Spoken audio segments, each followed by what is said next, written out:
երբ որ մեզ անդադար ասում են, որ դուք ունակ չեք, որպես պետություն, ժողովուրդ, ապրել ձեր հարևանների հետ առանց որևէ մեկի միջամտության, դա կլինի Մոսկվա, Բրյուսել, Վաշինգտոն, Տոկիո, Պեկին, կարևոր չի, կներեք, բայց դա շատ ստորացուցիչ վերաբերմունք է մեր ժողովրդի նկատմամբ, որտեղ մենք կարանք ապրենք, ոնց որ շատ այլ ժողովուրդներ, մենք ոչինչով չենք տարբերվում աշխարհի շատ ժողովուրդներից, կամ շատ քիչ բանով ենք տարբերվում, մշակութաբանորեն, լեզվով եւ այլն, բայց որպես մարդ արարած, որ կարա այլ մարդ արարածների հետ շփվի, շատ բանով չենք տարբերվում, նույն ԴՆԹ-ն ունենք, վստահ եմ գիտեք,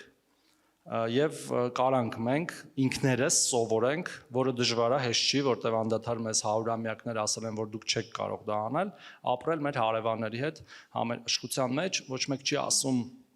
բարեկամության, եղբայրության, այլ առնվազն ոչ թշնամության, ոչ թշնամության մեջ։